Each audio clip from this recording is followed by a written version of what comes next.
आनंदीबाई यांचा जन्म 31 मार्च 1865 रोजी पुण्यातील एका मराठी ब्राह्मण कुटुंबात झाला। यमुना असं त्यांचं मूळ नाव, पण लग्नानंतर त्यांचं नामकरण आनंदी असं झालं। त्यांचे वडील गणपतराव आमले हे एक श्रीमंत जमीनदार होते, पण ब्रिटिशांनी महाराष्ट्रातील जमीनदारी व्यवस्था रद्द केल्यानंतर त्यांच्या कुटुंबाची आर्थिक होरपळ झाली। त्यामुळे वयाच्या अवघ्या 9व्या वर्षी त्यांचा विवाह त्यांच्याहून 16 वर्षांनी मोठ्या गोपाळरावांशी लावून देण्यात आला। त्यावेळी गोपाळराव 25 वर्षांचे होते। त्यांची पहिली पत्नी वारली होती। आनंदी त्यांची दुसरी पत्नी होती।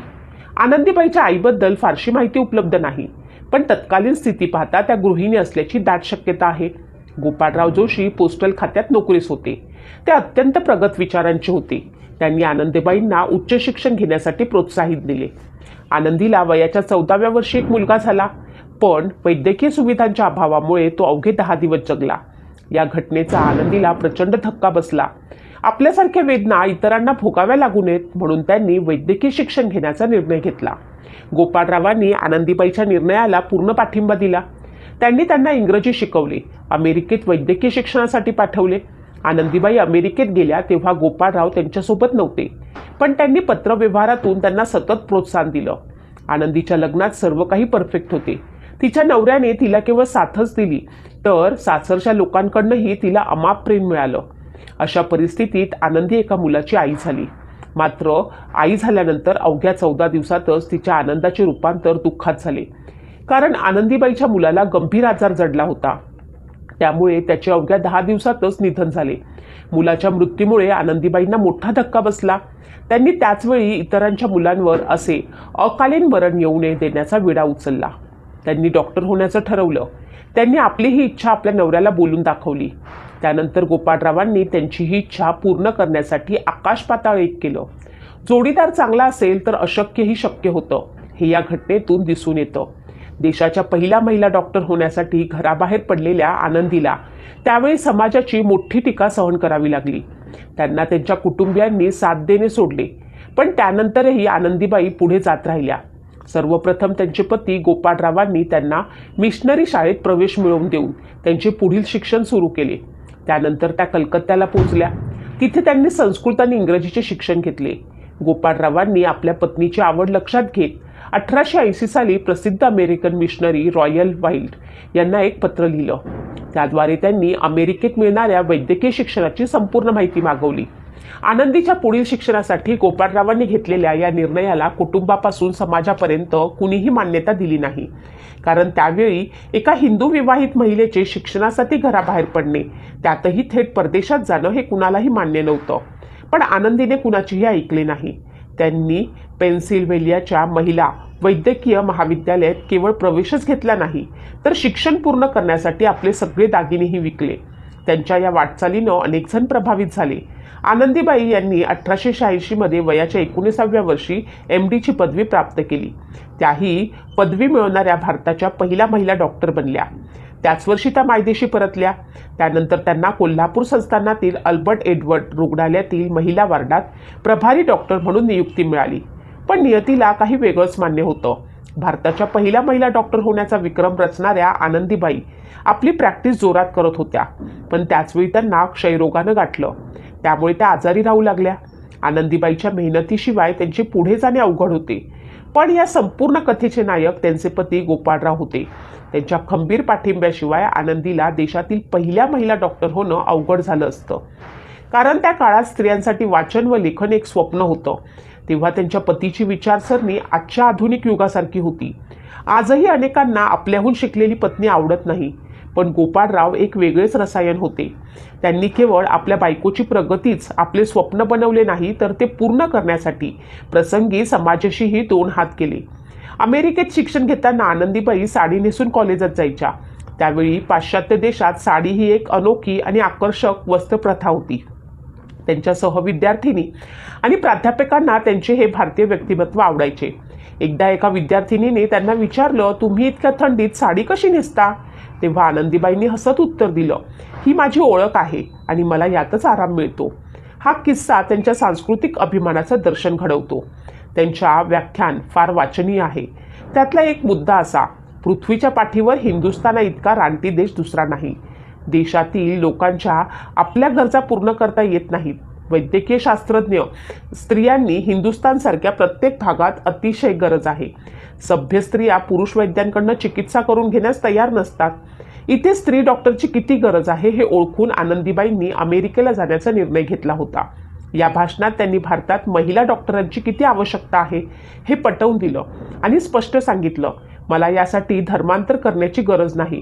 मी माझा हिंदू धर्म व संस्कृती कधीही सोडणार नाही, त्यागणार नाही. मला माझं शिक्षण पूर्ण झाल्यानंतर भारतात येऊन महिलांसाठी एक वैद्यकीय महाविद्यालय सुरू करायचं आहे. आनंदीबाईंचं हे भाषण लोकांना खूप आवडलं.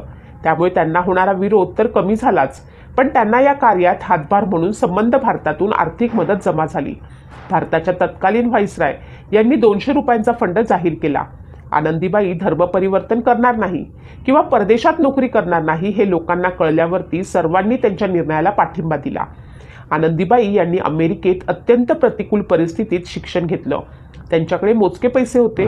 परदेशी कपडे वापरायचे नाहीत म्हणून त्या साडीवर जॅकेट घालत असत.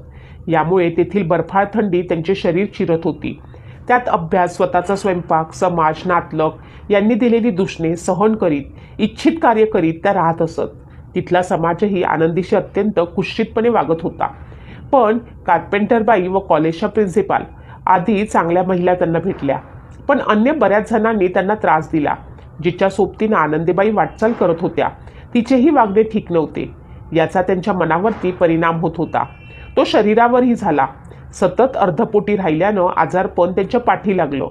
एकीकडे भारतातील लोक म्हणत आनंदीबाई आता ख्रिस्ती होऊनच परत येतील असे म्हणत, तर दुसरीकडे अमेरिकेतल्या तिच्या सहवासात येणाऱ्या मिशनरीज तिला ख्रिस्ती हो असा उपदेश करीत असत.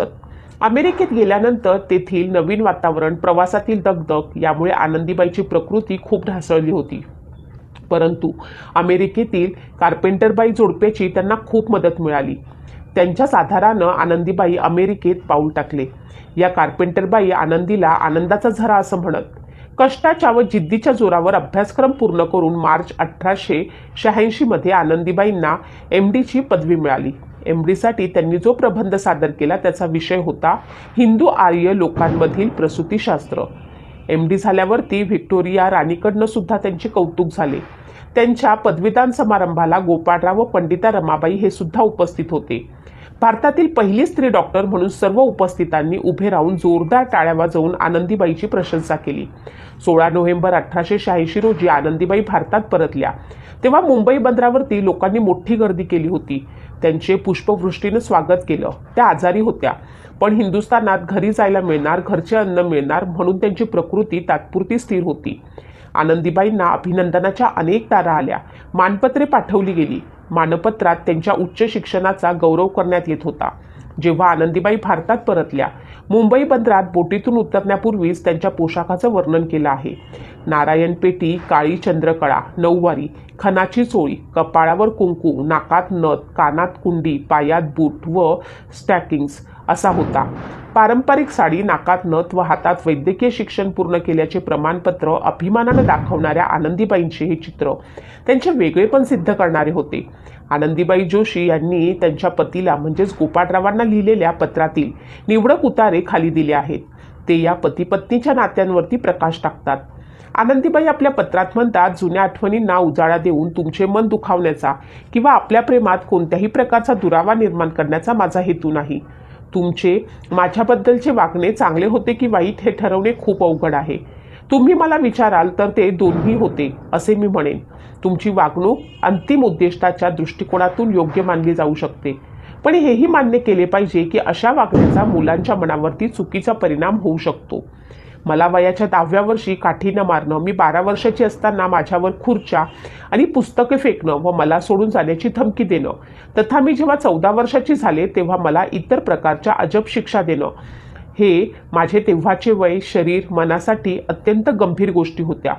बालपणात मेंदू अपरिपक्व असतो आणि शरीर अविकसित असतं आणि अशा प्रसंगी मी कसे वागले हे तुम्हाला चांगलेच माहिती आहे. त्या कोवळ्या वयात मी तुम्हाला सोडून गेले असते, ज्याचा तुम्ही सातत्यानं संकेत देत होतात, तर काय झाले असते? मी कुठेतरी हरवले असते. आणि किती मुलींनी आपला नवरा व सासूसासऱ्यांच्या अशाच छळामुळे घर सोडले हे कुणास ठाऊक. मी हे करू शकले नाही. कारण अशा अविचारी पावलानं माझ्या वडिलांची प्रतिष्ठा कमी होईल अशी भीती मला वाटत होती. मी तुम्हाला माझ्यावर दया न करता मला मारून टाकण्याची विनंती करत राहिले. शतकानुशतके आपल्या समाजात पत्नी व पती यांच्यात कायदेशीर बंधनं नाहीत आणि एखादं असलं तरी ते केवळ स्त्रियांच्या विरोधात जाते. अशा परिस्थितीत माझ्याकडे हे सहन करण्याशिवाय दुसरा कोणताच मार्ग नव्हता. हिंदू स्त्रीला तिच्या पतीसमोर तोंड उघडण्याचा किंवा त्याला सल्ला देण्याचा अधिकार नाही. तिला फक्त तिच्या पतीला हवे ते करू देण्याचा अधिकार आहे. प्रत्येक हिंदू पती आपल्या पत्नीकडनं संयमाचा धडा शिकू शकतो, जो त्याला खूप फायदेशीर ठरेल. मला चांगले माहीत आहे की मी आज जे काही आहे ते तुमच्याशिवाय कधीच झाले नसते आणि यासाठी मी सदैव तुमची ऋणी राहील. पण मी नेहमीच शांत राहिले हे तुम्ही नाकारू शकत नाही. हे सर्व काही सहन करण्यासाठीच माझा जन्म झाला होता. पण आता मी समाधानी आहे. जेव्हा मी स्त्री पुरुष संबंध या विषयावरती विचार करते तेव्हा मी तथाकथित रूढीवादी विचारांच्या बाजूने उभी असल्याचे दिसते. जोपर्यंत स्त्री पुरुषाच्या बरोबरीने होत नाही तोपर्यंत पुनर्विवाह न करणे, पुरुषांच्या अधीन होणे, आपल्या पतीला देव मानणे यासारख्या सामाजिक बंधनांमध्ये राहणे तिच्यासाठी चांगले आहे. या शास्त्रात दिलेल्या सूचना आहेत. पण जेव्हा मी युगानुयुगे स्त्रियांना भोगाव्या लागलेल्या दुःखाचा विचार करते तेव्हा पाश्चात्य प्रकाश आपल्या जीवनात मोक्ष आणि कल्याणाचा मार्गदर्शक म्हणून कधी अवतरेल हे पाहण्यासाठी मी अधीर होते. इथे मला स्वतःला पूर्णपणे व्यक्त करता येत नाही असे वाटते. मला हा विश्वास दिला जात आहे की पुरुष आणि स्त्रिया यांनी स्वसंरक्षणाचे कर्ते असले पाहिजे आणि त्याच्या उपजीविकेसाठी आणि जीवनाच्या इतर गरजांसाठी एकमेकांवरती अवलंबून राहू नये. केवळ अशा परिस्थितीतच सर्व कौटुंबिक तणाव, सामाजिक अपमान संपुष्टात येऊ शकतात. मला हे पाहून खूप वाईट वाटते की भारतातील युरोपियन लोकांमध्ये अनेक स्त्रियांना केवळ लग्नासाठी शिक्षित व पात्र बनवण्यात आले आहे. पदवीधरांना आकर्षित करण्यासाठी एखाद्या स्त्रीनं वारंवार आपले कपडे बदलत राहणं आणि दागिन्यांनी स्वतःला सजवणं किती मूर्खपणाचं आहे. आमच्या इथे बहुपत्नीत्वाची प्रथा नाही. आपले लोक अनेकदा पहिल्या किंवा दुसऱ्या बायकोपासून मुलगा झाला नसल्यामुळे एकाहून अधिक बायका करतात. अर्थात यातून आपण सामाजिक आणि धार्मिकदृष्ट्या पुत्रप्राप्तीच्या हव्यासात किती लिप्त आहोत हे स्पष्ट होते. ज्याला मुलगा आहे त्याला स्वर्गाचे दार उघडे असते. हा मार्ग इतरांसाठी बंद आहे. आपल्याकडे सर्व ऋतूंसाठी समान कपडे आहेत. आम्ही कधीही उबदार कपडे घालत नाही कारण ते अशोभनीय मानले जाते. विशेषतः आम्ही कधी बूट घालत नाही कारण आम्हाला क्वचितच घराच्या बाहेर जाण्याची संधी मिळते. याचा अर्थ असा की सर्व सुखसोयी फक्त पुरुषांसाठी आहेत. हिवाळा, उन्हाळा, वसंत ऋतू सर्व काही त्यांनाच जाणवतो. स्त्रियांना तो जाणवत नाही. ऋतुचक्रातील या सर्व बदलांबाबत त्यांनी उदासीन राहावे असे समाजाला अपेक्षित आहे. अशा परिस्थितीत आम्हाला तुमचा हेवा वाटायला नको का? अलीकडे मी कोणत्या ना कोणत्या कारणानं आजारी पडते. भारतातील उच्च वर्गातील स्त्रिया सामान्यतः खूपच दुर्बळ असतात. मला वाटते यामागे कमी वयात लग्न होण्याच्या प्रथेचे खूप मोठे कारण आहे. पण तुमची ही अशीच काहीशी तक्रार असल्यामुळे मला वाटते की आपल्या लग्न पद्धतीतच काहीतरी गडबड आहे. परदेशात वैद्यकीय शिक्षण पूर्ण करून आनंदीबाई भारतीय महिलांची सेवा करण्यासाठी मायदेशी परतल्या. पण बदललेले हवामान, बोटीचा प्रवास या सगळ्यांचा परिणाम म्हणून त्यांना क्षयरोगानं ग्रासले. भारतात आल्यावर त्यांच्या आजाराने पुन्हा डोके वर काढले. परंतु समुद्र लंघन करून आलेली त्यातून स्त्री म्हणून भारतातील वैद्य व डॉक्टरांनी त्यांच्यावरती उपचार केले नाहीत. त्यामुळे 26 फेब्रुवारी 1887 रोजी त्यांचे निधन झाले. फिलाडेल्फिया येथील ज्या धर्मगुरूंशी आनंदीच्या धर्मचर्चा चालत असे त्यांना त्यांच्या निधनाची बातमी समजली तेव्हा ते उद्गारले, alas, her countrymen will never know their loss. अर्थात अरे रे, तिच्या देशवासियांना त्यांचे नुकसान कधीही कळणार नाही. आनंदीबाईचे जीवन एक तेजस्वी दीपस्तंभ होते. या दीपस्तंभाने काळ्याकुट्ट अंधारातही मार्ग प्रकाशमान केला. त्यांनी वैद्यकीय शिक्षणाच्या माध्यमातून स्वतःची ओळख निर्माण केली. भारतीय महिलांच्या प्रगतीचा पाया रचला. त्यांच्या धैर्याने आणि जिद्दीने सामाजिक बंधनांना आव्हान दिले, जे पुढील पिढ्यांसाठी प्रेरणास्त्रोत ठरले. त्यांचा हा प्रवास म्हणजे संघर्ष आणि विजयाची गाथा आहे, जी आपल्याला अशक्य वाटणाऱ्या गोष्टी साध्य करण्याचे बळ देते. आनंदीच्या या नावातच एक सामाजिक क्रांती दडली आहे, जी काळाच्या ओघातही अमर राहील. अतोनात परिश्रम आणि परदेशातील हवामानामुळे त्यांची तब्येत बिघडली. 1887 मध्ये वयाच्या 22व्या वर्षी आनंदीबाईचं निधन झालं. पण त्या आजही प्रत्येक शिक्षित स्त्रीसाठी प्रेरणास्त्रोत आहेत. शिक्षण हे स्त्रीची खरी शक्ती आहे. आनंदीबाईंनी दाखवून दिलं की परिस्थिती कितीही कठीण असली तरी इच्छाशक्ती मोठी असते. जर तुम्हाला आनंदीबाईची कहाणी प्रेरणादायक वाटली असेल तर व्हिडिओला लाईक करा, शेअर करा आणि सबस्क्राईब करायला विसरू नका. भारतातील अशा अजून महान महिलांच्या गोष्टी आम्ही तुमच्यासाठी घेऊन येणार आहोत. कारण परिस्थिती कितीही कठीण असो, निर्धार मजबूत असेल तर अशक्य असं काहीच नाही. आनंदीबाईसारखं स्वप्न मोठं ठेवा आणि त्यासाठी झगडा करा. जग तुमच्या पायाशी येईल. शिक्षण हीच खरी शक्ती आहे आणि ज्ञान हे स्त्रीचं सर्वात मोठं अस्त्र आहे. अपयश नाही, प्रयत्न थांबवणं हेच खरं अपयश असतं. एक स्त्री ठरवते तेव्हा